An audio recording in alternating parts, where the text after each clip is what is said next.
amis internautes, n'oubliez pas de liker, de vous abonner et de cliquer sur la note de notification pour ne rien rater.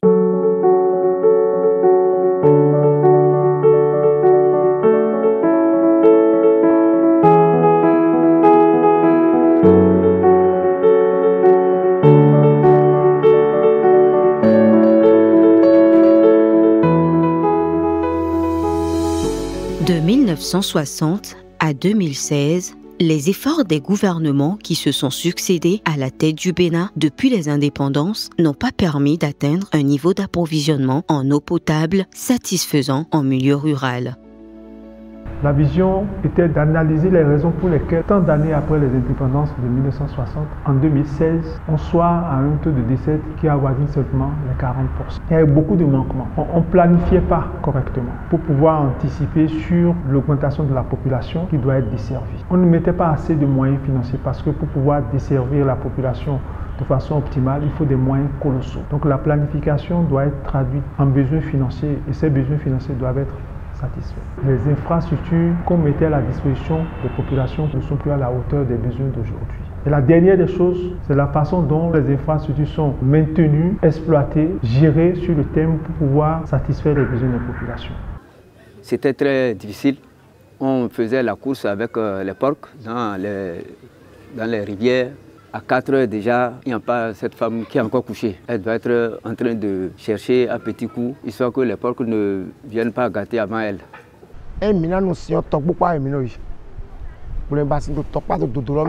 Au moins 2 km.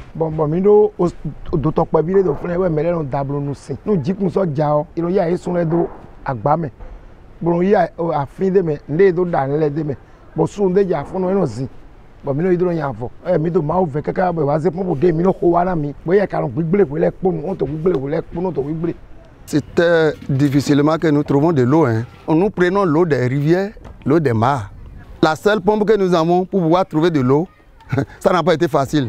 Il faut aligner, les bonnes dames vont d'abord s'aligner massivement et ça crée des problèmes. J'ai grandi ici, j'ai connu le village. Le village était entouré d'eau, donc on l'appelle Nassi. C'est des caïmans qui se tapaient de l'eau sale qu'on buvait. En plus, les puits sont arrivés et on a constaté que dans les puits, c'est des gris-gris qu'on jetait dedans. Celui qui veut la femme de l'autre amène le gris-gris dedans. Bon, on buvait de n'importe quoi. Avec le gouvernement du président Patrice Talon, 2016 marque un point de rupture et un nouveau départ pour le sous-secteur de l'approvisionnement en eau potable en milieu rural. La nouvelle vision peut se résumer en 2 choses essentielles. La première des choses, c'est de faire une réforme de tout le dispositif pour pouvoir asseoir une nouvelle stratégie, qui soit une stratégie d'aujourd'hui et qui répond aux besoins d'aujourd'hui. Et ensuite, pour pouvoir corriger la desserte, c'est de faire des investissements massifs très rapidement, avant le thème fixé par les Nations Unies, de façon à obtenir une desserte intégrale bien avant 2030. La vision dont la finalité, la desserte universelle à l'eau potable, c'est de permettre à chacun des Béninois vivant en zone rurale d'avoir accès à l'eau potable.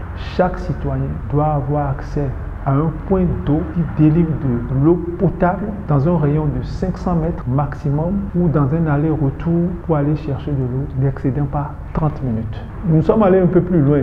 Bientôt, ce ne serait plus les forages équipés de pompes à motricité humaine, mais ça doit être des ouvrages de points d'eau sécurisés, qui sont soit des bonnes fontaines connectées à un système d'alimentation en eau potable ou des robinets dans le ménage. Quand vous prenez l'exemple de tous les partenariats publics-privés qui existent, on ne se limite qu'à l'urbain, parce que l'urbain pose moins de problèmes. Dans tous les pays d'Afrique, de la région subsaharienne, c'est l'urbain. Or là, ici, on va en milieu rural pour expérimenter cela. Et c'est à tout le temps de tous ceux qui mettent ça en place, en commençant par le gouvernement du Bénin. Pour atteindre cette noble ambition d'apporter de l'eau douce et potable dans toutes les localités du Bénin par des bonnes fontaines de proximité et des branchements particuliers dans les ménages qui le souhaitent, le gouvernement a mis en place un dispositif et des mécanismes dont l'élaboration et la validation de la stratégie nationale de l'approvisionnement en eau potable en milieu rural au Bénin, SNAEP-MR de 2017 à 2030, l'élaboration et la validation de l'outil opérationnel opérationnel du SNAEP-MR, qui est le plan directeur de développement du sous-secteur de l'approvisionnement en eau potable en milieu rural de 2017 à 2021, qui couvre 11 programmes départementaux d'AEP en milieu rural. La réforme du sous-secteur de l'approvisionnement en eau potable en milieu rural répond à 5 fonctions bien déterminées et assumées par les différents acteurs dans une démarche inclusive et participative. La première fonction, c'est la fonction de politique et de stratégie. Et la réforme vient de là. Donc le gouvernement a mis en place une politique, une stratégie en 2017 qui permet de décliner la façon dont le service eau potable doit être déployé sur 15 ans. Donc on a fait une stratégie, une planification jusqu'en 2030. Dans cette stratégie, cette politique, il y a la deuxième fonction d'identification des besoins et de planification au niveau local qui est assurée par les communes parce que l'agence travaille au service des communes. Oui, le gouvernement construit des ouvrages. Avant de construire ces ouvrages, il y a un partenariat. C'est les communes qui ont cédé leur pouvoir et leur rôle à l'État. Et nous avons signé des contrats avec l'État pour que les ressources en eau soient concédées à l'État. C'est vrai, la commune fournissait de l'eau à la population, mais on n'a pas souvent les moyens pour réparer les pompes à motricité humaine qui étaient là, qui tombaient en panne. De plus, le recouvrement était aussi très difficile.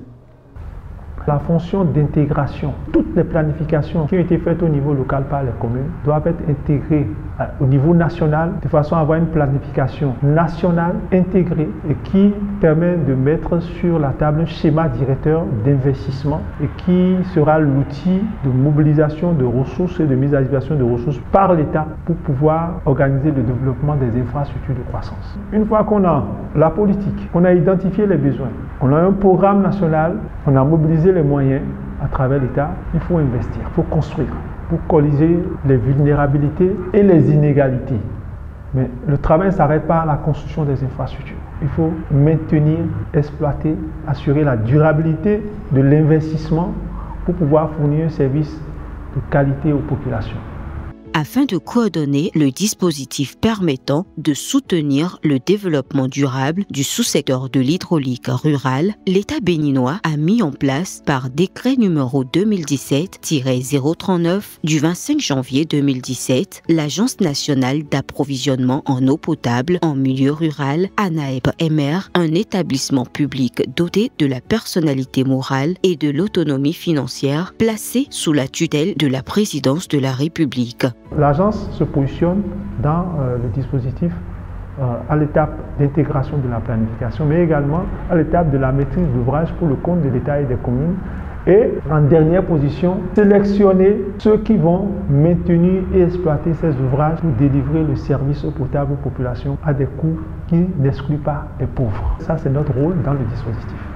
L'originalité, la qualité et la pertinence du dispositif d'approvisionnement en eau potable en milieu rural mis en place par le gouvernement du Bénin a séduit plusieurs partenaires dans la Banque mondiale. Malgré l'intérêt de nombreux partenaires qui ne veulent pas se faire compter cette expérience innovante et inspirante du Bénin, l'engagement du gouvernement reste total. Partenaire stratégique numéro 1 de l'agence, c'est celui qui a la vision, c'est l'État qui a sa vision. La Banque mondiale va apporter un soutien technique, un soutien financier. Au Bénin, il y a d'abord une volonté politique. Il y a une vision que je vous ai exposée qui est très claire. Et ensuite, tous les partenaires sérieux viennent pour y contribuer. Je pense que c'est un programme tellement innovant, tellement structurant que tous les pays d'Afrique cherchent à le dupliquer. Bon, c'est un projet gigantesque. Tous les départements ont l'objet de gestion de réseaux d'addiction en eau potable villageoise par des fermiers. Et c'est un projet vraiment d'exception, surtout en Afrique. Le premier projet de cette taille-là, d'après mes connaissances. La Banque mondiale s'est donc positionnée pour accompagner cette professionnalisation du sous-secteur de l'hydraulique rurale. La banque a été séduite par la vision du gouvernement, par la façon dont nous avons défini les fonctions et réparti les responsabilités et les rôles. Ils ont compris tout de suite que ça, c'est un schéma qui va marcher. Et la banque est venue en grand, avec des moyens énormes. Nous avons eu un premier projet pour tester ce que nous avons fait en matière de définition de stratégie, d'intégration, de planification, de schéma directeur. Et le Bénin a été le théâtre où la Banque mondiale a testé un nouvel outil de financement qu'on appelle le programme basé sur les résultats, en anglais Program for Results. Il faut que les pays atteignent une maturité de politique, de planification, de vision, pour s'engager pas simplement construire des équipements. On a utilisé le P4A, qui est un outil de pays responsable, qui s'engage sur des résultats. Dans ce programme, nous avons eu un premier programme de 220 millions de dollars. Et tout de suite, un nouveau programme additionnel est venu de 250 millions de dollars. 220 millions de dollars américains qui fait du programme Aquavie la plus grande opération d'investissement du groupe de la Banque mondiale au Bénin. Du point de vue des cibles pour le sous-secteur, près de 1,7 million additionnels de Béninois vivent en zone rurale, bénéficieront d'un accès aux services d'eau potable à travers la construction et la réhabilitation de plus de 600 adductions d'eau villageoises, la construction de plus de 34 000 branchements particuliers et 3 300 bornes fontaines. De son caractère innovant, le programme Aquavie utilise pour la première fois au Bénin l'instrument Programme pour les résultats, P4R, qui, d'une part, associe directement les décaissements de la Banque mondiale à l'atteinte des résultats en termes d'augmentation d'accès et de la gestion durable des services d'eau potable, et d'autre part, renforce les systèmes techniques, fiduciaires, environnementaux et sociaux du pays. Ce jour est un jour mémorable parce que ce que nous venons de faire ce matin est un pas important dans la réalisation des objectifs que nous nous sommes fixés dans le cadre du PAG. Lorsque le chef de l'État, dans sa première rencontre avec la Banque mondiale, a indiqué qu'il faisait sien les ODD et qu'il avait un programme d'atteinte des ODD encore plus ambitieux que l'échéance de 2030, ça a interpellé beaucoup d'acteurs. Et quand il a dit que pour l'eau, il voudrait arriver à donner l'eau à tous ses concitoyens, ça avait à la fois surpris et on va dire, interpellé la banque. Et je voudrais remercier sincèrement la banque qui, dès cette annonce, a trouvé l'idée importante, a trouvé que le Bénin, une fois de plus, était parti sur une lancée originale dans l'ambition, originale dans l'organisation que nous avons conçue pour l'exécution de ce plan. Et la banque n'a ménagé aucun effort pour que, et dans la conception, la mise en place de la structure et donc la mobilisation des ressources, nous ayons le soutien plein entier de la banque. Et ça, je voudrais sincèrement remercier la banque parce que la Banque mondiale est une administration globale très forte et les administrations globales ne peuvent pas être bougées très facilement. Mais nous avons la chance exceptionnelle d'avoir vos collaborateurs. Et une fois de plus, nous avons démontré que quand les objectifs du pays sont clairs, quand le pays est bien préparé, la banque est toujours là, à côté. Tous ces programmes ne sont pas destinés à financer que de l'investissement. La moitié finance les investissements, une bonne partie finance les réformes, une partie finance les performances, mais également la reddition de comptes. Chaque 6 mois, depuis 2017, nous publions de façon semestrielle un rapport sur l'état du patrimoine et de la gestion du service public de l'eau potable en milieu rural. Et ce rapport est publié sur le site du gouvernement et transmis à la Banque mondiale, qui fait l'objet de missions de supervision pour voir si ce qui est contenu dans ce rapport de reddition semestrielle correspond à la réalité sur le terrain. Donc, et ce rapport aussi est récompensé. La vision a été déclinée en stratégie et le plan d'action a été élaboré. Les ressources ont été mobilisées. Place donc aux innovations dans l'approvisionnement en eau potable en milieu rural.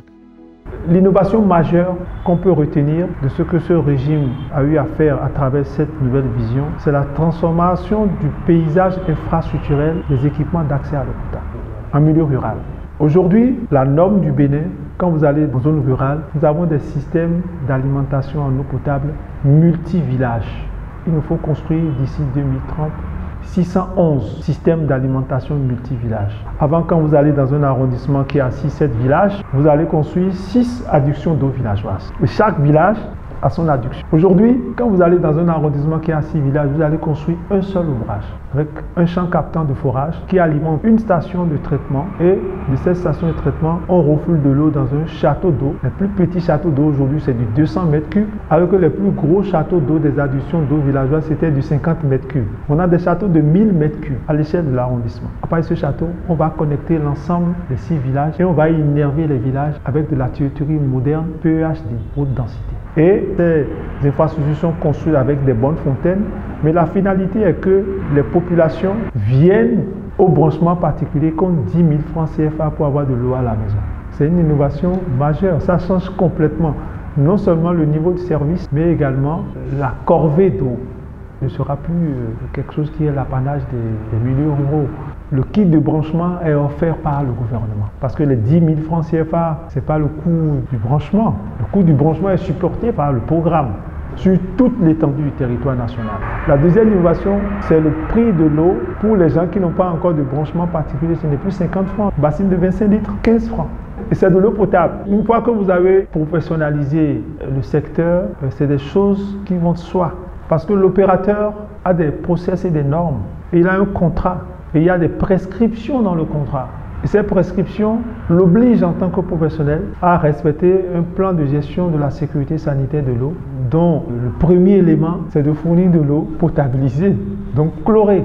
Donc les ouvrages que nous sommes venus voir en héritage qui n'ont pas de dispositif de chloration, ils les équipent en dispositif de chloration pour pouvoir chlorer l'eau.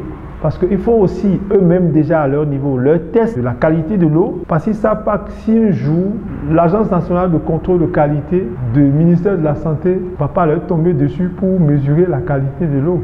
Et si on mesure la qualité de l'eau, que les paramètres physico-chimiques et bactériologiques ne sont pas respectés, ils sont dans des ennuis. Notre réseau est contrôlé, notre réseau est traité par les désinfectants et tout ça. Bien sûr, notre eau est de qualité en fin de compte. Ces infrastructures qui ont été réalisées, certaines anciennes qui ont été transférées, contiennent des systèmes de traitement d'eau. Dans un processus de traitement d'eau, il n'y a pas que le captage de l'eau. Cette eau-là, on la prélève avec des incertitudes quant à sa potabilité. Ce qui fait que le spécialiste de la distribution d'eau s'assure que cette eau est de bonne qualité. Qu'avant de la distribuer, il injecte dans cette eau des produits chimiques qui permettent de la débarrasser de tous les germes pathogènes nocifs à la santé. En plus de cela, il y a des contrôles qui sont faits de façon périodique au niveau du pays. Il y a un décret qui a été pris en 2000 qui régit la distribution d'eau aux populations avec un certain nombre d'analyses qui sont faites quotidiennement, hebdomadairement, mensuellement, semestriellement et annuellement. Donc ce sont autant d'éléments qui sont disponibles qui attestent de la conformité sanitaire de cette eau qui est distribuée. Nous, opérateurs, avant de nous installer, dans les conditions suspensives du contrat, on devrait fournir ce qu'on appelle des plans de gestion sanitaire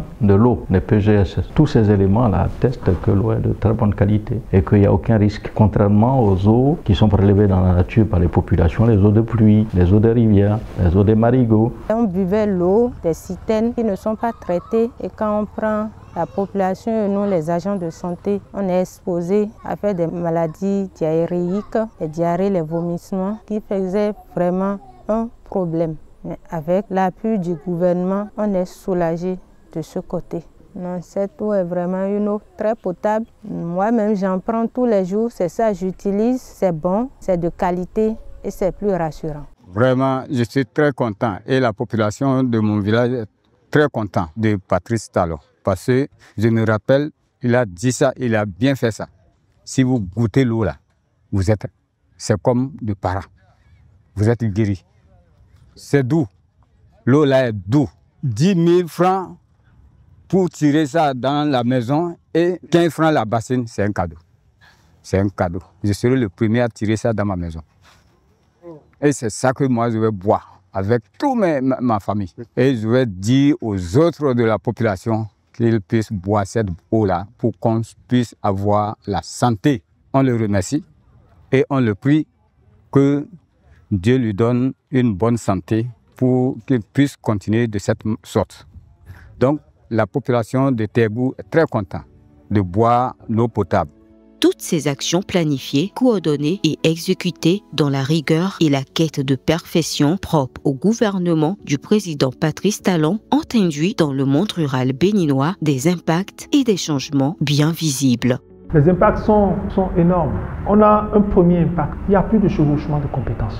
Le ministère n'est plus dans l'opérationnel. Le ministère est dans la politique, dans la stratégie, dans la définition des normes et dans la supervision des programmes. Il y a eu une clarification des rôles de chacune des institutions ou des acteurs.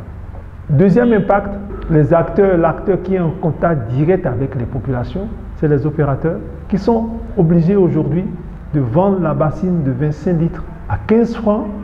Avant 2016, vous avez des endroits où vous avez la bassine de 25 litres à 100 francs. Le minimum, c'est 50 francs. 50 francs, ça fait 2000 francs le mètre cube d'eau. Aujourd'hui, le mètre cube d'eau est autour de 600 francs. Au lieu de 2000, de 1000. C'est un impact majeur.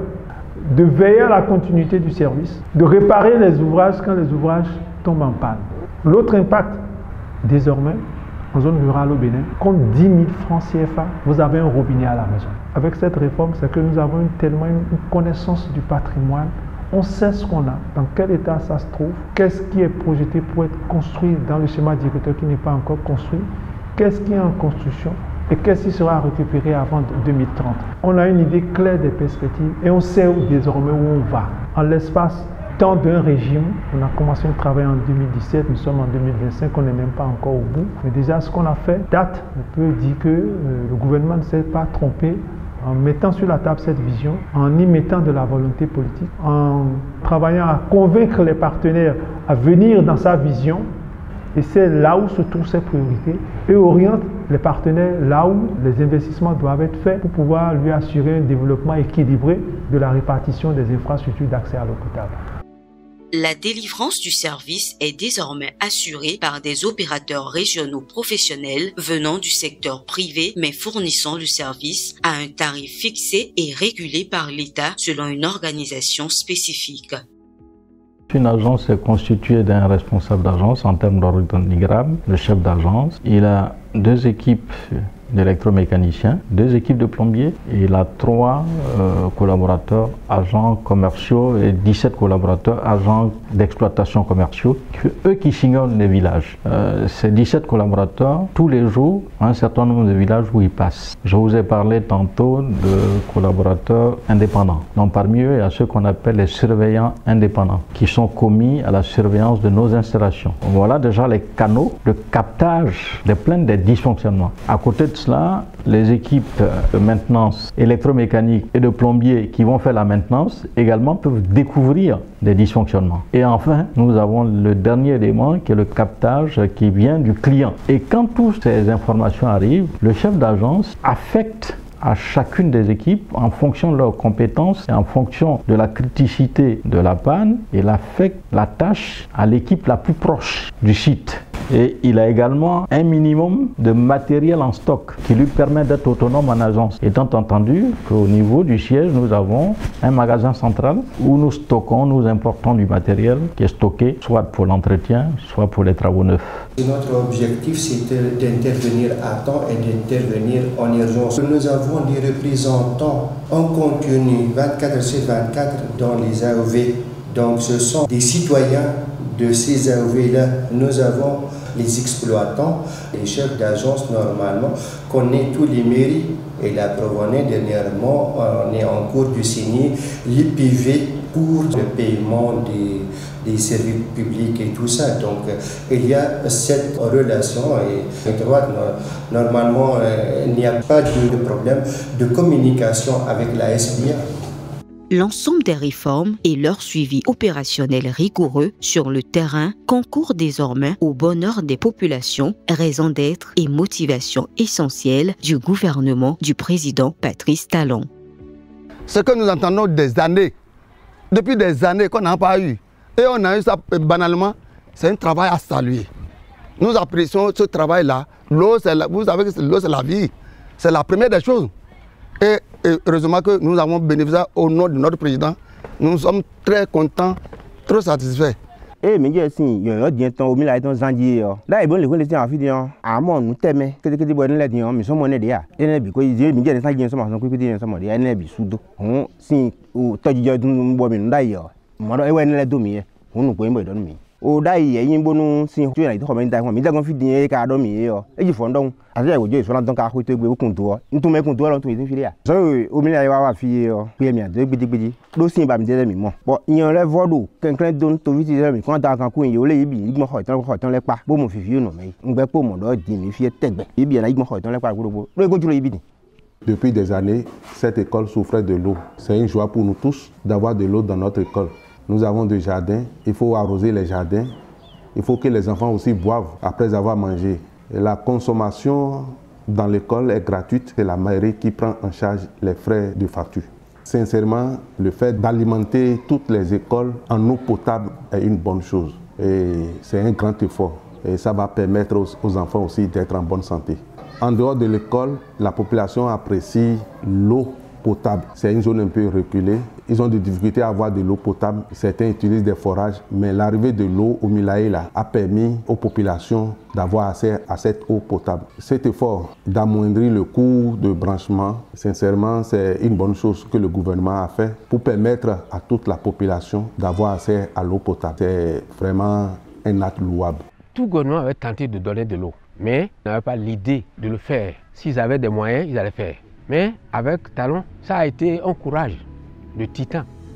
Si vous allez au Togo, vous voulez le problème de l'eau. Si vous allez au Nigeria, le problème de l'eau. Mais il faut le courage. Parce que même eux, ils ont peur aussi. Mais il est tenace. Talon est tenace. Et l'eau a persisté. Ça nous a atteint dans les villages, sauf ceux qui ne veulent pas. Ici, maintenant, c'est la volonté maintenant. Il faut vouloir l'aider pour l'eau là. Particulièrement l'eau, ça va. Donc vraiment, nous sommes satisfaits.